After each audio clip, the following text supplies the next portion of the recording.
السلام علیکم۔ وعلیکم السلام۔ تو ڈانڈا میں آج کی محفل میں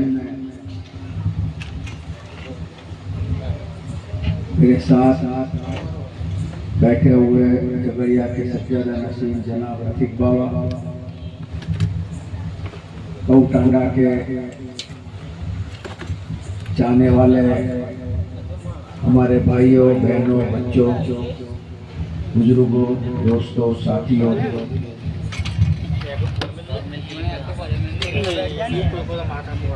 آپ یہ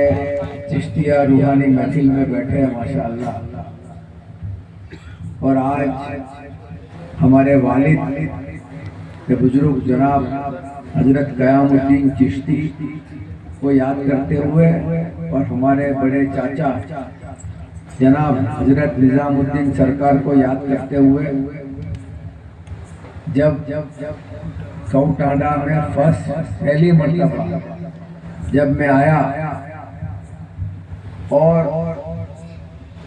چشتیہ نسبت سے سنی نسبت سے اور ہمارے والد کی نسبت سے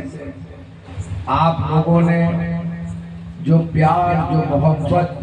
سے میرا اور میرے بھائی رفیق بھائی کا جو استقبال کیا، میں سمجھتا ہوں کہ دل باغ باغ ہو گیا، اور میں آپ کو اس کے لیے بہت بہت مبارکباد بھی دیتا ہوں اور آپ کا شکریہ ادا کرتا ہوں۔ مجھے بہت خوشی ہوئی کیونکہ میں آیا نہیں تھا، ہمارے والد صاحب تعریف کیا کرتے تھے اور انہوں نے بھی ایک جس کو بولتے ہیں کہ روحانی طریقے سے پورے گاؤں کو ایک مرتبہ بیعت دی، 700 سے زیادہ لوگوں کو۔ اس کے بعد ان کا آپ کی نسبت بڑھی کیونکہ نظام الدین سرکار سے تو آپ کی نسبت تھی، اور اب ان کے بچوں کو یعنی کہ ہم سب کو آپ اتنی محبت اور پیار کرتے ہیں، تو میں میرے خانقاہ کی طرف سے حضرت شاہ دادا قیام الدین چشتی کی خانقاہ کی طرف سے، حضرت نظام الدین سرکار کی طرف سے، موسیٰ میاں بابا منگرول کی گادی کی طرف سے، قیام الدین بابا کے طرف سے آپ کا بہت بہت استقبال کرتا ہوں، اور میں دعا کرتا ہوں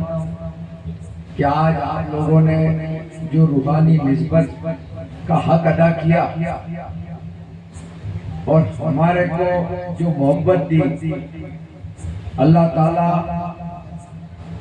ہم کو اتنی محبت آپ کے لیے دے، اور ہمارے بزرگان دین کی دعاؤں کے صدقے میں آپ کی تمام دعاؤں کو اللہ قبول کرے۔ میں سوچ رہا تھا کہ بھائی اتنا اچھا گاؤں میں آیا تو میں نے تحقیقات کی، ویسے تو حسین بھائی ابھی تو میرے کو اتنا اصرار کیا جھگڑیا میں کہ بھائی اب تو بابا بہت ہو گیا، اور پھر میں نے ہاتھ پکڑ کے بولا کہ نہیں میں ضرور آؤں گا، اور آج میں آپ کے بیچ میں آیا۔ کچھ دیر ہو گئی ایسا لگتا ہے ہم کو آنے میں اس دن شام کو، لیکن پھر بھی دیر آئے درست۔ میں آپ سے یہ کہنا چاہتا ہوں کہ یہ جو گاؤں ہے اس میں اللہ کا کتنا کرم، کتنا شکر ہے کہ آج کے ماحول میں یہ گاؤں میں اللہ نے روزی روزگار کھیتی باڑی آپ کو رزق دیا، بچے ماشاءاللہ نورانی یا مسجد مدرسے کا ماحول۔ میں آپ کو یہی کہنا چاہتا ہوں کہ بزرگوں کا کام کیا تھا۔ حضرت قیام الدین دادا جنگلوں میں چلے گئے، بدر بابا جس طرح سے آئے، جس طرح موٹا میاں بابا نظام الدین بابا میرے والد، شاید ان کی طبیعت اچھی نہیں تھی پھر بھی آخر میں یہ بول کے گئے کہ آ نہیں سکوں گا۔ وہ سب کیوں آتے؟ اس کے پیچھے بنیادی بات یہ ہے کہ ہم کو اللہ نے نوازا، ہم کو اللہ نے ایمان دیا، ہم حضور پاک نبی کریم صلی اللہ علیہ وسلم کی امت ہیں، آخری نبی ہمارے،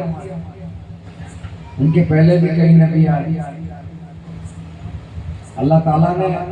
آخر میں یہ جب رسول پاک نبی کریم صلی اللہ علیہ وسلم کو یہاں بھیجا، آخری نبی، انہوں نے ہم کو قرآن شریف دیا، انہوں نے ہم کو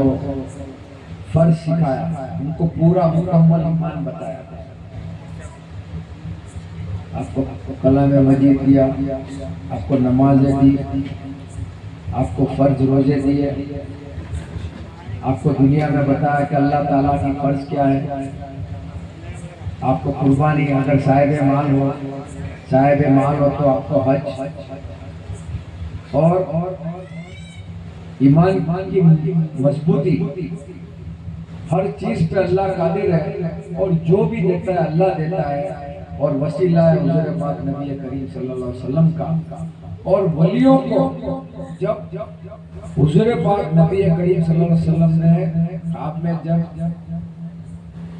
خواجہ معین الدین چشتی کو بتایا کہ بھائی ہندوستان جاؤ، وہاں سے پھر حضرت معین الدین چشتی نے سارے بزرگان دین جو آپ گجرات میں تھے ان کو بتایا کہ آپ یہاں کام کرو، یہاں کام کرو، اور وہ دیکھو آج کہ ان کے مزاروں پہ، ان کے درباروں پہ کتنی بھیڑ، کتنا لوگ جاتا ہے، وہ ایک روحانی نسبت ہے۔ لیکن بنیادی بات یہ ہے کہ ہم کو مکمل ایمان پکڑ کے چلنا ہے۔ تو آپ کی مسجد آباد ہو، کلام مجید کی تلاوت ہو، آپ تقویٰ، اور اس کے ساتھ ہماری جو بنیادی سنت ہے اس کو لے کے چلو، ہمارے بچوں کو اسی تعلیم دو، ان کو پڑھانا بھی ہے، ان کو دینی تعلیم بھی دینی ہے، دنیاوی تعلیم بھی دینی ہے۔ اور مجھے ایسا لگ رہا ہے کہ بھائی ہم یہ ماحول میں ماشاءاللہ اور بھی اس کو اضافہ کریں گے، اور حضور پاک نبی کریم صلی اللہ علیہ وسلم کی سنت پہ چلیں گے، اور اللہ کا شکر ادا کریں گے، پانچوں ٹائم نماز ادا کر کے، کیونکہ نماز فرض ہے، اس میں تو کوئی کو ایگزامشن نہیں ہے، کوئی کو بات نہیں ہے۔ نماز پڑھنا فرض ہے، روزے رکھنا فرض ہے۔ آپ حج پہ جاؤ، نہیں جاؤ مطلب جس کے پاس پیسہ نہیں ہے، غریب ہے، وہ نہیں جائے، جس کے پاس پیسہ نہیں ہے قربانی نہیں دے۔ لیکن جو کلام مجید کی تلاوت کرنی، نمازیں پڑھنی، روزے رکھنے، دعا کرنے، صدقے دینے، اور خاص طور پہ ہمارا جو معاشرہ ہے، وہ معاشرے کا ماحول بنا کے رکھنا، ایک دوسرے سے پیار کرنا، ایک دوسرے کو مدد کرنی، حسد سے دور رہنا، یہ ہمارا اسلامی ڈھانچہ ہے، اس کے اندر ہم سب چلے۔ آج میں تو مجھے بہت خوشی ہوئی یہاں آنے میں، اور آپ لوگ جو بار بار اصرار کرتے تھے، تو آج مجھے سچ میں ایسا لگا کہ میں اتنے سال تک نہیں آیا تو میں نے کچھ گھمایا، لیکن آج سب اس کو میں نے حاصل کر لیا، آپ کا پیار حاصل کر لیا، اور آپ نے بہت بہت بہت استقبال، بہت دل سے روحانی نسبت سے کیا۔ میں پھر سے شکریہ ادا کرتا ہوں، اور آپ لوگوں کے لیے، پورے گاؤں کے لیے ہم ہماری خانقاہ میں خوب دعا کریں گے کہ اللہ پاک آپ کی نسبت سلامت رکھے، آپ کو آباد رکھے، آپ کو تندرست رکھے، آپ کی روزی میں برکت دے، اور سارے گاؤں کو کسی کا محتاج کرتا ہے۔ السلام علیکم۔